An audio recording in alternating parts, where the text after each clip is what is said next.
Now it's time for the last word with Lawrence O'Donnell. Good evening, Lawrence. Good evening, Joy. It was a done deal until it was undone, which we're now going to spend an hour discussing how that all came apart today. Cannot wait to hear your take on it because you know how that works in the Senate. It was pretty stunning. It was quite the theater today. Edge of my seat all day. Thank you, sure. Joy. Thank you. Bye. As I say, it was a done deal. 5 minutes before the Senate Judiciary Committee meeting began this morning, it was a done deal. But that deal was undone by the Senate's unique power of one, the power that Senate rules instill in each senator individually. That deal was undone by friendship and trust. And that deal was undone by citizenship. Citizenship lived to its fullest today by the people who took their demands to the halls of the Senate and made their voices heard and moved the unmovable mountain that is the United States Senate. They forced the President of the United States to do something he was never going to do, order a new FBI investigation of Brett Kavanaugh. The deal on the Kavanaugh nomination was done, all done this morning, when Jeff Flake became the final Republican on the Judiciary Committee to publicly announce his decision to vote to confirm Brett Kavanaugh to the United States Supreme Court. Senator Flake's office announced that decision in a press release at 9:25 a.m. That announcement ended all hope that the confirmation of Brett Kavanaugh could be stopped or even slowed down for an FBI investigation. That announcement came as an emotional blow to Jeff Flake's closest Democratic friend on the Judiciary Committee, who learned the news from a reporter. Elizabeth Landers of CNN captured the moment on Twitter, saying that reporters broke the news to Senator Chris Coons about Jeff Flake's vote in the hallway as Senator Coons walked into the hearing. Coons said, "Oh, F," then choked up. We each make choices for our own reason. I'm struggling. Sorry. He was choked up. So Delaware Senator Chris Coons entered the hearing room choked up and struggling and sorry that his friend's decision made the confirmation a done deal. But Chris Coons did not know, and the reporters in the hearing room did not know, that 5 minutes after Jeff Flake announced his decision, he left his office and he got onto a senator's only elevator, headed to the hearing room, and after a CNN reporter squeezed in a question about this vote on the elevator, two women who had just learned of Jeff Flake's decision to vote for Brett Kavanaugh kept that elevator door open, and they made sure that their voices were heard. On Monday, I stood in front of your office with Adi Barkan. I told the story of my sexual assault. I told it because I recognized in Dr. Ford's story that she's telling the truth. What you are doing is allowing someone who actually violated a woman to sit in the Supreme Court. This is not tolerable. You have children in your family. Think about them. I have two children. I cannot imagine that for the next 50 years, they will have to have someone in the Supreme Court who has been accused of violating a young girl. What are you doing, sir? I was sexually assaulted and nobody believed me.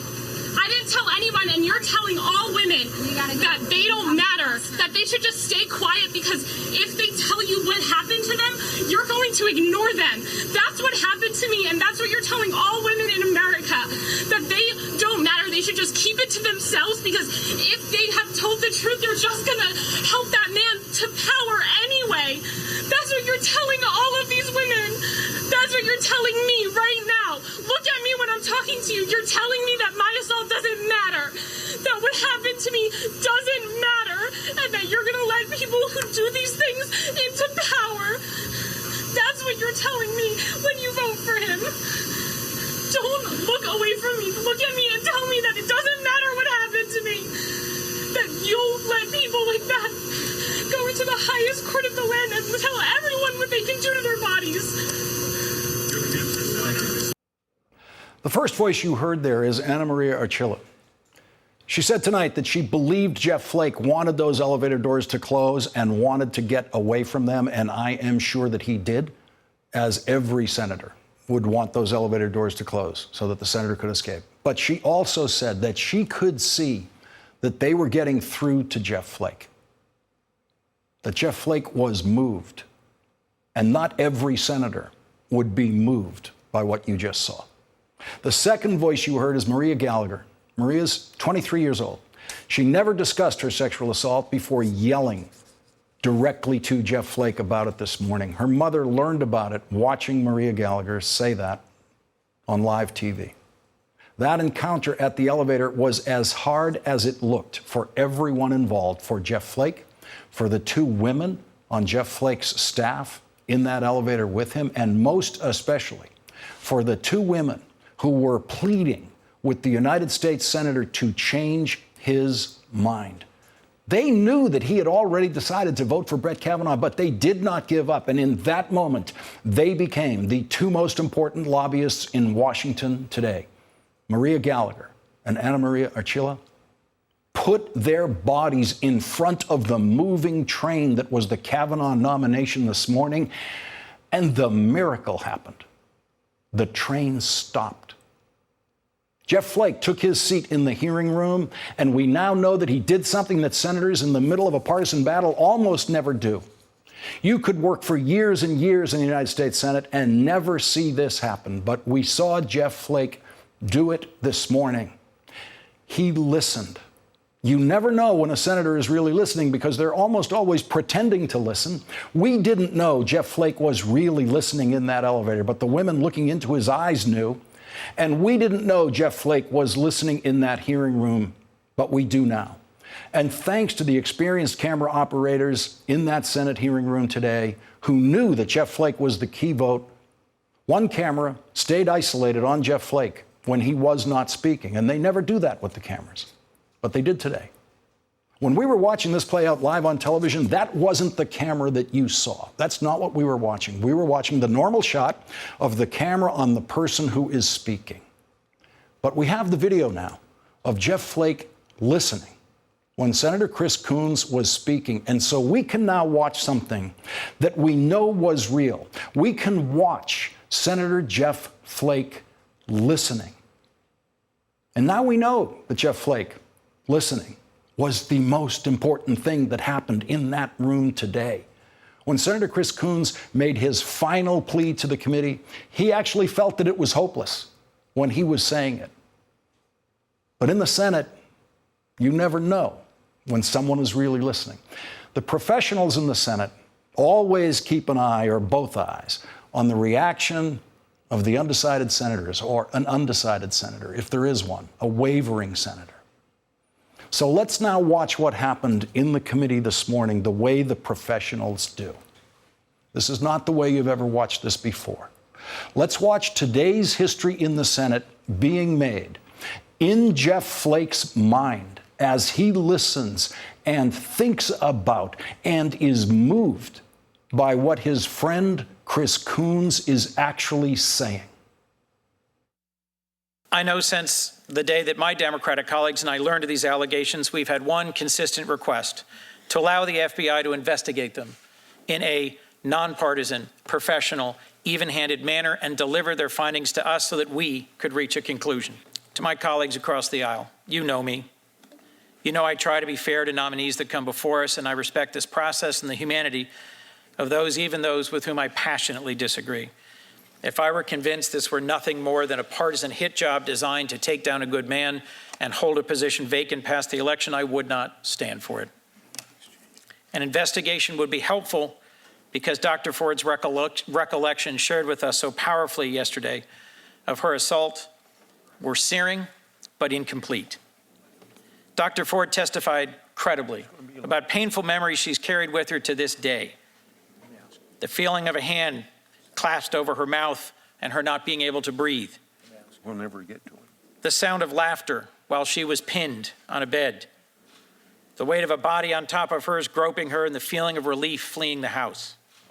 Dr. Ford testified with 100% certainty that the person who assaulted her was Brett Kavanaugh, whom she knew through multiple acquaintances and had socialized with on multiple occasions. I have conveyed to my friends and colleagues that I had wished we would take a 1-week pause, 1 week only, not to spread this out past the next election, not to pursue some partisan goal, but to allow a professional FBI interview with everyone who may have relevant information. I think to ask for a week is not to ask for too much. When Professor Anita Hill came forward, the White House cooperated, and in 4 days, a hearing was put together with 22 witnesses. I think that's what Dr. Ford deserves. I think that's what her bravery deserves, and I think that's what our nation deserves. Dr. Ford, when she came forward yesterday, had nothing to gain and a lot to lose. She came forward to testify about her experience of assault, and I'm going to use her words. She said, "I'm here today not because I want to be. I am terrified. I'm here because I believe it is my civic duty.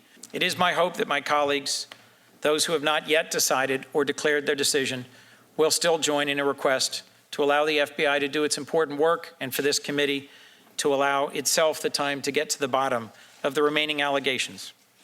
Given the vote this morning, I know that is highly unlikely."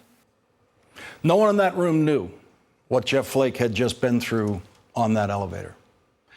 And Chris Coons is not the most dynamic speaker in the United States Senate. It's easy for most senators to ignore him. But that's not what happened today.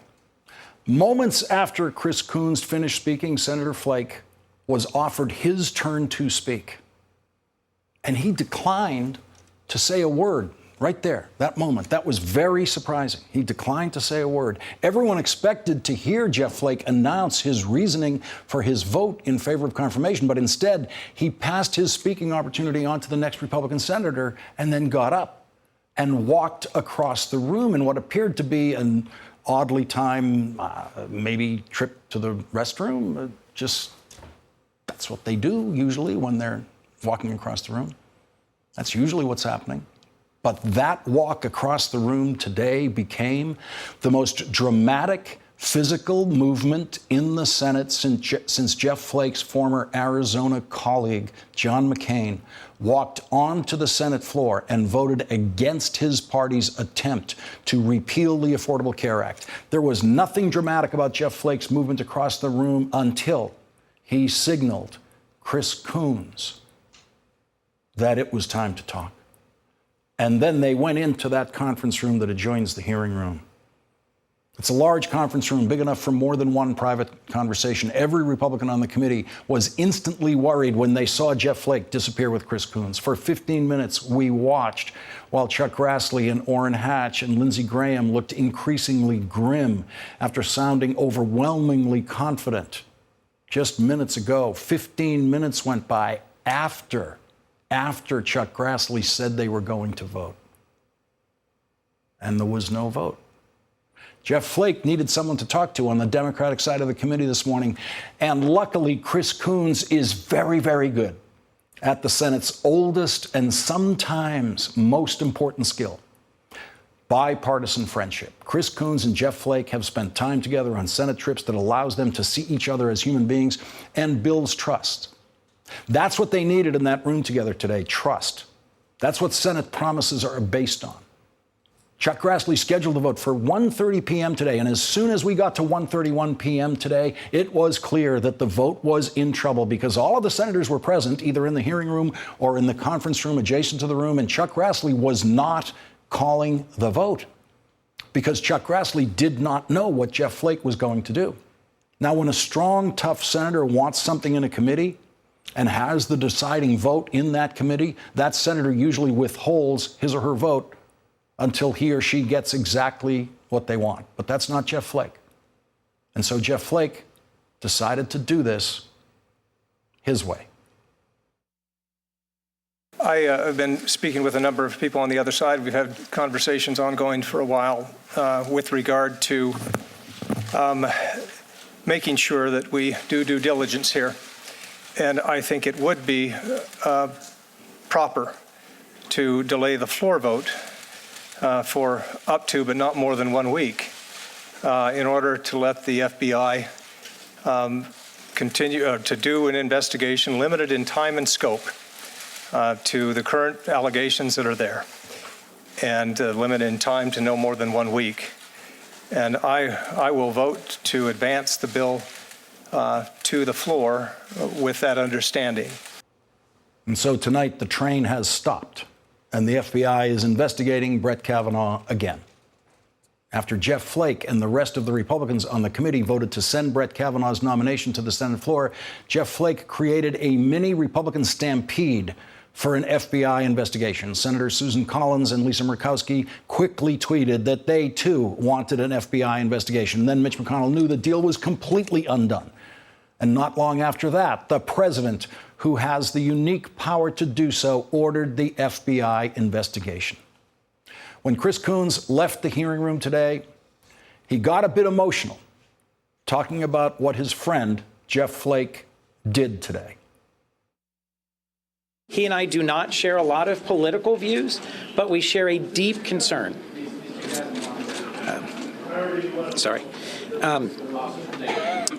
Senator Flake and I share a deep concern for the health of this institution and what it means to the rest of the world and to our country if we are unable to conduct ourselves respectfully and in a way that hears each other. They heard each other. A Republican senator heard what a Democratic senator was asking for, and the Republican senator decided that the Democratic senator was right.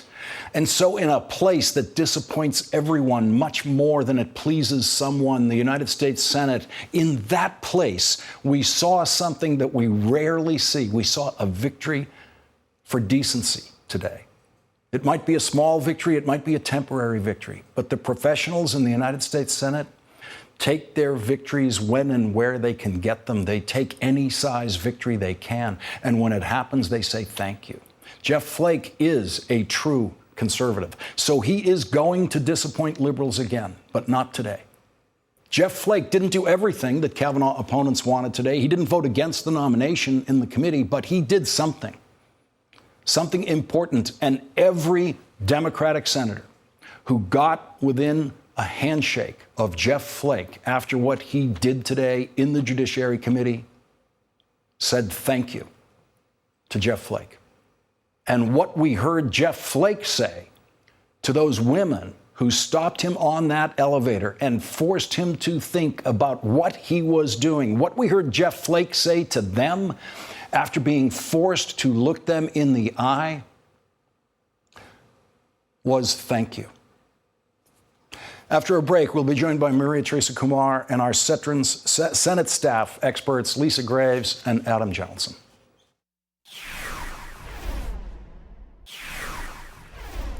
Let's listen to what Senator Lindsey Graham, speaking this morning, when everyone thought that the confirmation of Brett Kavanaugh was a done deal in the Senate Judiciary Committee today, what he said when everybody thought it was going to be voted on in the committee today and final passage on the Senate floor would happen on Monday or Tuesday. Every woman who actually knows Brett Kavanaugh has come forward to say he is not that kind of guy. He has been at the highest level of public service, under tremendous scrutiny, 6 FBI investigations, and we missed the sophomore, junior gang rapist. We didn't miss it. It's much garbage. There's Lindsey Graham talking about every woman who actually knows Brett Kavanaugh has come forward to say he's not that kind of guy. He forgot about the woman who came before him yesterday in that hearing room and said that Brett Kavanaugh and his friend tried to rape her, the two of them together. A bunch of garbage, says Lindsey Graham. Dr. Christine Blasey Ford said that Brett Kavanaugh and his friend Mark Judge tried to rape her. It was an attempted rape, according to Dr. Ford, by 2 guys against a 15-year-old girl. There are other gang rape accusations against Brett Kavanaugh that were made this week by someone else, primarily of him witnessing 2 or more boys taking advantage of a girl at a party. But Lindsey Graham lumped all of that together today as garbage. Joining us now, Maria Teresa Kumar, MSNBC contributor and president of Voto Latino, and our Senate staffers, Lisa Graves, the former chief counsel for nominations for the Democrats on the Senate Judiciary Committee and former deputy assistant attorney general, and Adam Johnson, former deputy chief of staff to Senator Harry Reid. And Lisa, I want to get your reaction to what you saw take place in your committee, your old committee today. Well, I had 2 observations. One was that, to see the brave words of the women at the elevator, and to see the compelling dialogue of Senator Coons affect Senator Flake was just so moving. And for a long time, I've embraced a philosophy that having a revolution in someone's heart can change their destiny, can change our country. And I think we witnessed the power of dialogue and the power of changing someone's heart today. And the second thing is that I have been holding out hope that Senator Flake would do the right thing. I worked with him some when I was lobbying the House side on the ACLU's behalf on the Patriot Act, and he took brave action then, not just words, but brave action. He was punished by his party for doing so, and I believed in my heart that he still had in his heart the ability to take courageous action. I think he's wrong on the standard of proof for Brett Kavanaugh, but today he took the right action, and I applaud that with every fiber of my being. And Maria Teresa, the turn clearly began on that elevator. That was 5 minutes after Jeff Flake made his announcement of how he's voting. And as all the Senate staffers know, the announcement of how you're going to vote in a highly contentious atmosphere is actually supposed to relieve pressure. It's supposed to make people stop trying to push you one way or the other. But it did not relieve the pressure on Jeff Flake. It had the opposite effect. And I have to share with you, those two women in the elevator, that's what democracy looks like. It's this notion that as Americans, as citizens, that we continue to fight and hold our electeds accountable. The fact that they not only heard Dr. Ford yesterday, but that these two very brave women coming out and saying, I too have to be reckoned with right now because what you are doing is wrong. And she said it so visibly. And the fact that the media was there to capture it, he knew that he had no other option but to reflect. And so I applaud the bravery of Ana Maria Chila and Maria Gallagher, because they basically came forward and they were allies and they were supporters and they were survivors with Dr. Ford, and they represented millions of American women across the country. So while Flake did the right thing, it was because of the pressure of the protest and recognizing that these were individuals that voted. So when folks basically say that, that each individual does not matter, collectively we can make a difference. And I think that's what the Republicans are afraid of come November. Adam, Senate staff veterans like Lisa and you and me are never quite as cynical as people might think we are, because we all know about the power of one, and we all know that at any moment a senator might stand up and stop the moving train, and every once in a decade or so we see something like that happen. Yeah, and it's been an amazing week, because it was exactly 1 week ago that Mitch McConnell went to a conservative gathering in Kentucky and declared that Brett Kavanaugh was going to be confirmed in the near future, declaring that he had the votes. And so it's been a week of diagnosing that as a bluff, and trying to talk to people and having a lot of conversations where people would say it seems like it's locked in, it seems like it's done. And it just never felt right. It always felt like there was much more uncertainty there than Mitch McConnell was letting on. His comments were an attempt to deflate the energy and activism of people like the two women who confronted Senator Flake today. And he didn't succeed. He tried to make everybody depressed, to make everybody think this was a done deal, but democracy had its way today. And Lisa, we have reporting tonight that at a certain point, the senators in the back room there, which included John Cornyn at one point and Senator Tillis, because as we know, those situations only involve the senators who think they can influence the particular senator, which was fascinating to watch Chairman Grassley just completely give up, and Orrin Hatch and Lindsey Graham just give up and have nothing to do with it. But in that negotiation, there was a certain point at which they decided to call FBI Director Wray to ask him how much could the FBI accomplish in a week. They couldn't get FBI Director Wray, and they settled for Deputy Attorney General Rod Rosenstein, who told them that an FBI investigation within a week could be helpful.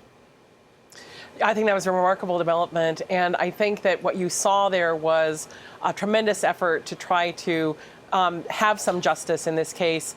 After Dr. Ford's compelling testimony yesterday, to see the mood change after Lindsey Graham's extremely partisan attack, after the extraordinary partisanship of Brett Kavanaugh himself, and the baseless accusations he leveled at Democratic senators, his disrespect, to see the mood shift as if this was just a done deal They were going to install this man on the court despite the testimony, the evidence against him of attempting to rape Dr. Ford. To see that and hear what was happening in that room, in the ante-room, was so profound. To see the devotion to actually having what we've been calling for, what has always happened before, which is an FBI supplemental investigation, was just an amazing turn of events. It's what should have happened. I'm glad it's happening. We'll see what happens next. I want to go back to Lindsey Graham's attitude, because he exemplified the rest of the Republicans before they knew there was a problem, before they knew Jeff Flake was wavering. Lindsey Graham made a, for him, compared to yesterday, calm statement, but it was filled with Lindsey Graham bitterness, and he threatened the Democrats on the committee about how he would treat them when he eventually becomes chairman of that committee. That's something I've never seen anyone do in a Senate committee. But he talked about Dr. Ford, and let's listen to what he says when he actually uses her name and speaks about her. All I can say about Miss Ford, I feel sorry for her, and I do believe something happened to her, and I don't know when and where, but I don't believe it was Brett Kavanaugh. And Maria Teresa, he's lying when he says that's all I can say about Dr. Ford, because in the very same discussion, when he's not using her name very deliberately, he calls all of the accusations against Brett Kavanaugh garbage. And he's also saying that, I feel sorry for her, but he's saying, I believe she perjured herself in this committee when she said she was 100% certain that it was Brett Kavanaugh. I think the challenge that Lindsey Graham faces right now was that all of Americans were watching, cross generations, and everybody saw her testimony, and everybody's heart and literally stomach went into a knot. And he's not betting on that backlash. I have had the opportunity to speak with Republicans, with independents, with Democrats, and everybody felt her pain and they felt her sincerity. And for him not to have that basic respect is going to really tarnish the Republican brand more than it already is. But the fact that Brett Kavanaugh went in and he opened up in such a partisan way, we have to remind ourselves that the purpose of serving at the highest court is that you are walking into that seat making sure that you have equal opportunity for every single American. And what he was able to demonstrate was that he was not fit because he was not going to provide people with actual due process that is necessary to make sure that we are doing right by the laws that govern our nation. Adam, all of the Republicans, other than Jeff Flake anyway, were echoing this Lindsey Graham line, which is that I believe that Dr. Ford was definitely assaulted, period. And then the next line, I believe she's a complete outright liar and perjurer about Brett Kavanaugh. But they don't quite say it that way. Yeah, I mean, those two things are contradictory. Either you believe her or you don't. But Republicans spent all yesterday trying to have it both ways. And another thing that I saw them echoing was not just Graham's words, but his tone. Yesterday, Republicans thought they had the day won by yelling. They thought that basically a room full of old white guys yelled each other into a frenzy, and they thought they'd won the day. And today, it was a quiet conversation between two friends that caused democracy to succeed and for us to have at least a semblance of a fair process here where we might get some justice. Yeah, it's so striking. And Lawrence, can I just jump in? I think the biggest difference right here is when Lindsey Graham was trying to basically allude to the fact that Dr. Ford may be perjuring herself. In fact, she was the one that said, I took a polygraph. Please, I welcome an FBI investigation. Yep. And the person seeking the highest court actually said that he demurred and did not want either of those things to happen. That's exactly right. Lisa Graves, Adam Geraldson, Maria Teresa Kumar, thank you for starting our discussion tonight. Really appreciate it. Thank you, Lawrence. And when we come back, what can FBI investigators actually do now in the week that they have for this new investigation of sexual assault allegations against Brett Kavanaugh? And later, we will talk to two women who were in college with Brett Kavanaugh at Yale who say that Brett Kavanaugh lied under oath yesterday in his testimony about his drinking history.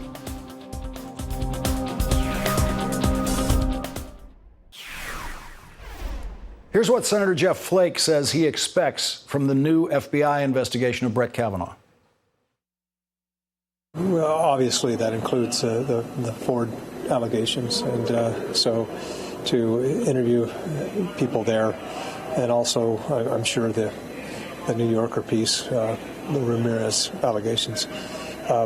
but they'll have to decide, the FBI, what that is, how far that goes. This is limited in time and scope, and I think that it's appropriate. When it's a lifetime appointment and allegations this serious, then we ought to let people know that we're serious about it.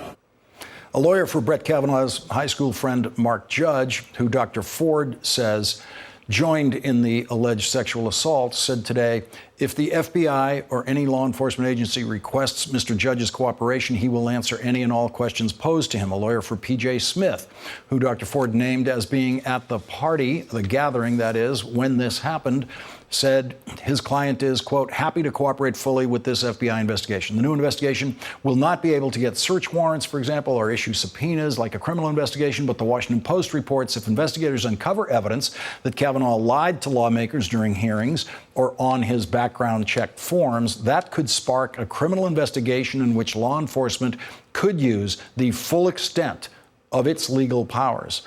Joining our discussion now, Mimi Rocah, former assistant U.S. attorney in the Southern District of New York and an MSNBC legal analyst. Mimi, the FBI has a week. What are they going to do? So, Lawrence, I think there's about 4 categories just right off the bat that the FBI should and probably will focus on with respect to the Ford allegations. The first is obviously Mark Judge. A probing interview needs to be conducted of Mark Judge. These statements through lawyers are obviously not enough. I think Kavanaugh said during the hearing, FBI agents don't draw conclusions. Yes, but they interview people every single day and do draw conclusions about their credibility and whether people are telling the truth. And there are many ways to do that with Mark Judge to figure out what he means exactly when he says he doesn't remember. Does that mean it didn't happen, or does that mean he can't remember? He needs to be asked probing questions about his and Judge Kavanaugh's drinking habits. He needs to be asked about the book and whether those are references to Kavanaugh in his book. Then the other category are the other people who might have been not participants or witnesses to the actual act, but present that evening. And I would use the July 1st calendar entry that we've heard so much about and the list of names there and ask all of those participants there. That may have been the night in question that she's talking about. It may not, but it certainly sounds like a similar type of gathering. Then I would put in the category of sort of the prior consistent statements, the corroborating witnesses who Dr. Ford spoke to. And those are so important because, remember, the people that she claims to have told this about previously, this was before Judge Kavanaugh was ever even on the short list for the Supreme Court. And so it goes to her motive. If she really did tell them about this by name or in general description, back then, it really would show that she's not lying now because she has no motive. She isn't trying to take him down from the Supreme Court. This isn't a political motive, as some have said. And then the last category, I would say, would be just generally talking to Kavanaugh's friends from high school, from college, about his drinking habits. The drinking is central. And I know to some it may sound petty, but it's central for 2 reasons. One is it goes to whether there's an explanation for why he doesn't remember this event. Did he drink to excess and black out? He never answered that question, and he got belligerent and dodged it. And then the second reason it's important is because he's made so many statements about the fact that he didn't drink to excess, and both in interviews and even in the hearing, as much as he tried to dodge it. And so if we show that that is just patently false, if that's what comes out of these interviews, then we're going to see, possible, I think, referral for perjury. And anyone who thinks that drinking too much or questions about drinking too much in a Senate confirmation don't matter, that's one of the reasons why Republican Senator John Tower, when he was on his way to confirmation as defense secretary, was defeated, was the problems with his answers to the drinking questions and just how much of a drinking problem he actually had. Mimi Rocah, thank you very much for joining us tonight. Really appreciate it. Thanks for having me. There has never been as much testimony about beer in a confirmation hearing as there was yesterday, but even that apparently was not enough to describe how much Brett Kavanaugh really drank in his high school and college years. 2 college friends of Brett Kavanaugh's will join us.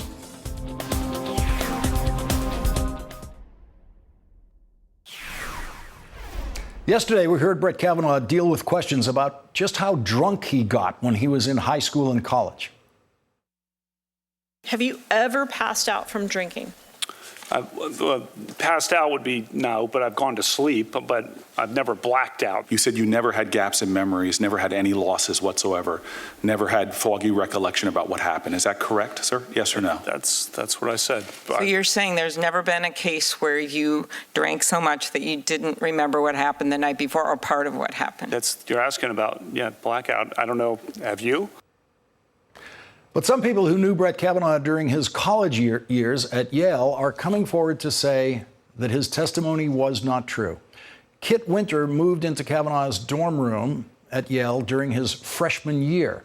The Cut reports that Kavanaugh and his crowd, whom Winter characterizes as loud, obnoxious, frat boy-like drunks, were the hardest drinkers on campus. There was a lot of vomit in the bathroom. No one ever cleaned it up. It was disgusting. It wasn't incidental. It wasn't, this weekend someone puked in the bathroom. People were constantly puking in the bathroom, constantly. Kavanaugh's other roommate was James Roach, who earlier this week publicly released a statement in support of Deborah Ramirez, who alleges Kavanaugh exposed himself to her very aggressively while he was drunk at a Yale party and thrust himself so close to her face that when she pushed him away, she had to touch him in a way that horrified her. Roach did not witness that incident, but says Kavanaugh, quote, was a notably heavy drinker, even by the standards of the time, and that he became aggressive and belligerent when he was very drunk. Liz Swisher, a friend of Kavanaugh's from Yale, told the Washington Post that Brett was a sloppy drunk, and I know because I drank with him. I watched him drink more than a lot of people. He'd end up slurring his words, stumbling. It's not credible for him to say that he has had no memory lapses in the nights that he drank to excess. Another friend from Yale, Lynn Brooks, recalled seeing Kavanaugh drunk at a party for his fraternity, Delta Kappa Epsilon. After watching Kavanaugh's interview on Fox News on Monday, she told the Post, he's trying to paint himself as some kind of choir boy. You can't lie your way onto the Supreme Court. And with that statement out, he's gone too far. Brett Kavanaugh's college friends, Lynn Brooks and Liz Swisher, who were both Yale roommates of Deborah Ramirez, will join us after this break. We drank beer. We like beer. What do you consider to be too many beers? I don't know. Whatever the chart says on your blood alcohol chart. You know who doesn't know what too many beers is?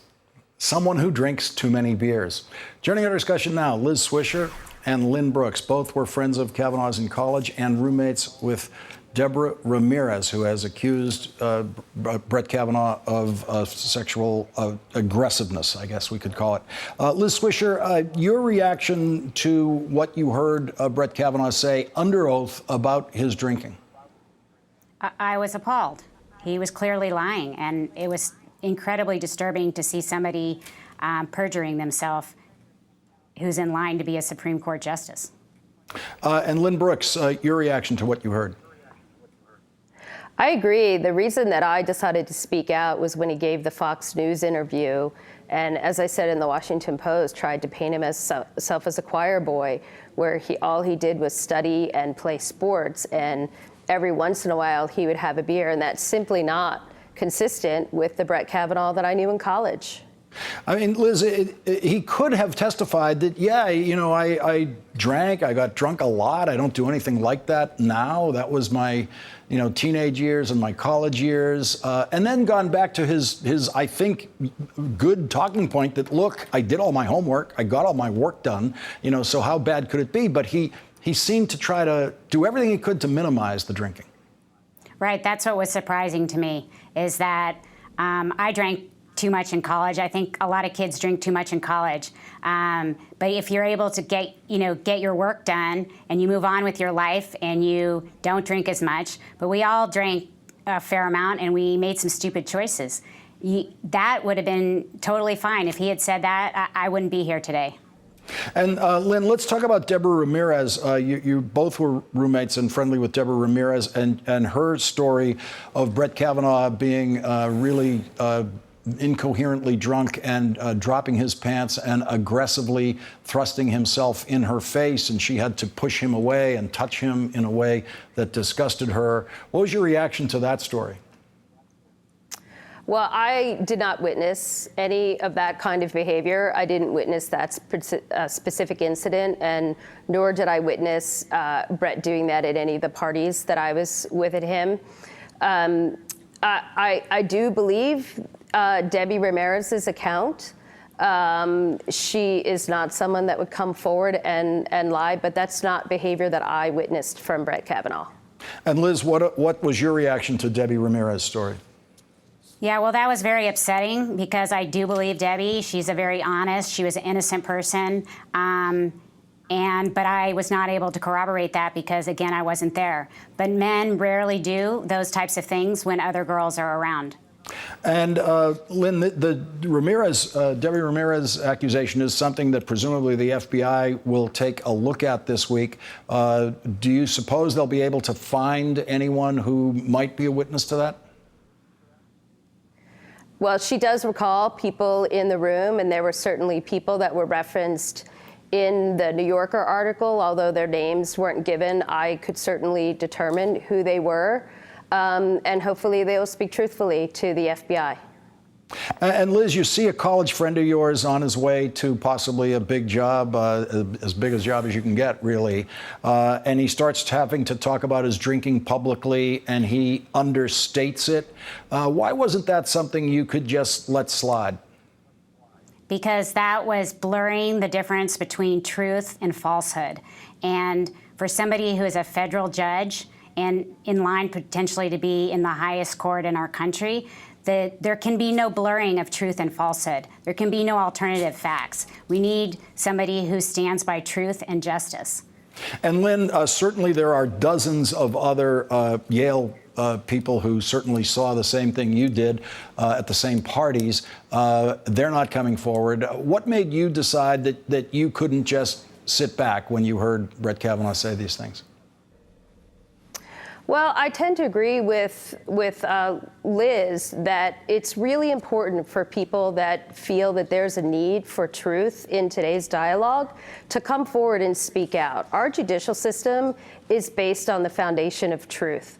And if you can't believe a federal judge or a Supreme Court justice in what they say, then where really is our judicial system?